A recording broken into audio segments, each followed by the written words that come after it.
Well, 12 boys rescued from a cave in Thailand are improving as they recover in the hospital. The final group emerged from the cave on Tuesday, 18 days after they became trapped. The children are expected to remain in the hospital for at least a week before heading home to continue their recovery. The boys were able to watch yesterday's World Cup semifinals and have asked when they can start playing soccer again. Anna Werner has new details about the kids and what they endured while inside that cave. Teacher Crew Nice says 14-year-old Adun Saman has always been a leader, despite the fact he doesn't have his parents with him or even an official home. Since Adun's parents slipped him out of Myanmar 8 years ago to escape the ethnic conflicts there, he's become one of many students at this school considered stateless, not a citizen of Thailand or any other country. Yet here, Adun is a top student and a standout athlete. How did you feel when you found out that he was trapped in the cave? I was so worried, Crew told us. But Adun's proficiency in languages, he speaks 4, proved key inside the cave as he acted as translator for the British divers during the complicated rescue. New images show responders carrying the boys through the caves. They were given anti-anxiety medication to keep them calm. In some portions of the journey, the boys were put into harnesses lying down. Rescuers used a rope system and high lines to pull them through the caverns. How many of you? 13. Brilliant. Before they were found, a family member tells CBS News the boys worked together to survive for 9 days in the cave. When the boys entered the cave, they each had a flashlight. They had one watch and one mobile phone with light until the batteries died. They were able to check the watch for the time for the first 3 days. They slept close together for warmth and took turns digging in the cave to try to redirect the water that had trapped them. Now the boys are in the hospital, where a new video shows them sitting up in their beds, their relieved parents watching them through a window. It's the result Adun's teacher has been waiting for. He's a miracle boy, she told us. I'm so happy that he is safe. Anna Werner joins us now from just outside of the hospital in Chiang Rai. Anna, what is the latest on the conditions of the boys and their coach today? The boys are doing well. No real changes today. They are gaining in strength. They're being allowed, some of them, to move toward more normal food. The doctors have to sort of monitor how many calories they're taking in, we're told, to make sure that they don't overeat, go too fast in recovering from their ordeal in the cave. So can you give us any more details about how they actually survived their ordeal in the cave 9 days before the rescuers were able to locate them?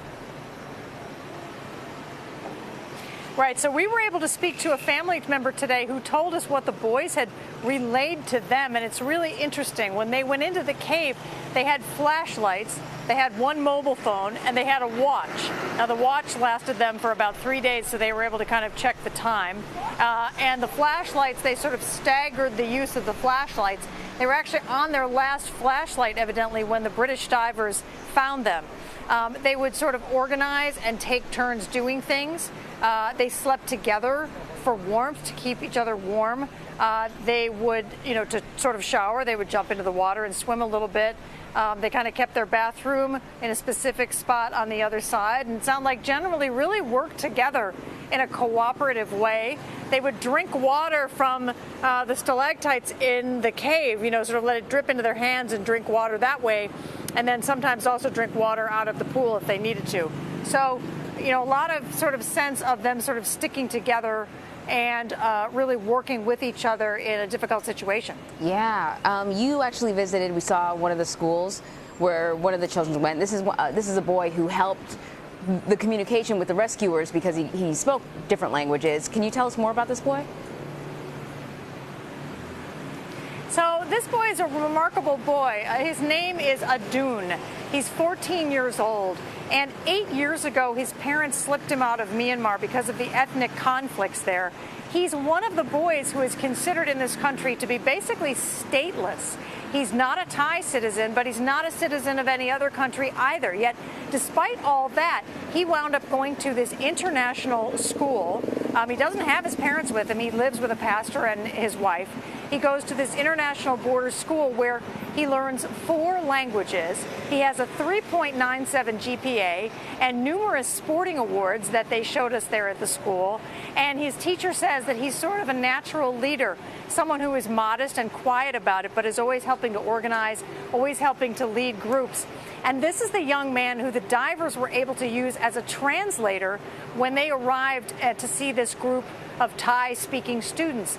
And he kind of took over leading and kind of trying to communicate with the divers, communicate information to the other kids there in the room. And he's rather a remarkable story, and his teacher became quite emotional speaking about him and how worried she was about him and how happy she is that he's okay.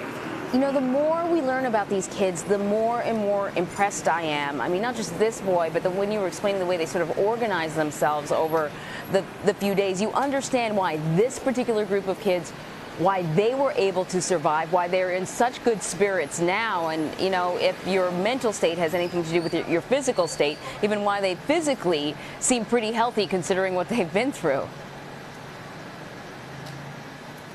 And, you know, I think that also reflects the Thai culture in the sense that there's a lot of positivity here and upbeat, you know, nature. And I think that also that their coach, who used to be a monk, probably was very helpful in terms of keeping them calm. We understand that he was sort of helping them to learn meditation.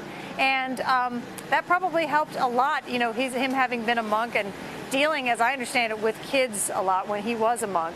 So, you know, we're still kind of waiting to hear more about the coach's story, but I imagine he played into that as well. You know, Hollywood is often accused of maybe exaggerating, taking creative license so they can tell a good story. I don't think they're going to have to do that in this case. I think every part of this story is going to be riveting whenever that movie gets made. Anna Werner, thank you so much.